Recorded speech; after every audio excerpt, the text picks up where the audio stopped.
पुराने किसान जैकब ने एक घिसी पिटी टोपी और ओवरऑल पहने हुए भोर में अपने खेत में कदम रखा। आकाश गुलाबी और नारंगी रंगों से सजा हुआ था। उसके खुरदुरे हाथों में एक कुदाल थी जो उसके कंधे पर टिकी थी। सामने दूर तक फैली फसल की कतारें थीं और पीछे लकड़ी का एक पुराना फार्म हाउस दिख रहा था।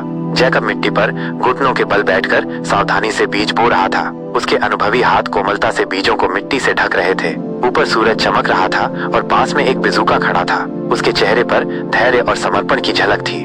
कभी हरी भरी रहने वाली फसलें अब गर्मी में सूख चुकी थीं और धरती दरारों से भर गई थी। जलती धूप के नीचे जैकब अपने माथे से पसीना पोंछते हुए कुएं से पानी निकालकर बाल्टी से खेतों में डाल रहा था। आकाश एकदम साफ और बिना बादलों का था और उसकी फसलें कमजोर दिख रही थीं। के बावजूद जैकब अपनी फसलों को सींचने में लगा रहा। वो और गहराई से कुआं खोदता रहा। उसके हाथों की नसें उभर आई थीं। ढलते सूरज की सुनहरी रोशनी खेतों पर लंबी परछाइयां डाल रही थीं। अब खेत फिर से हरे भरे और लहलहाते थे। फसलें हवा में झूम रही थीं। जैकब अब एक संतोषजनक मुस्कान के साथ अपनी समृद्ध फसल के बीच खड़ा था। उसके हाथ में ताजे अनाज से भरी एक टोकरी थी जिसे वो अपने गांव के लोगों के साथ बांट रहा था। सबके चेहरे पर खुशी झलक रही थी।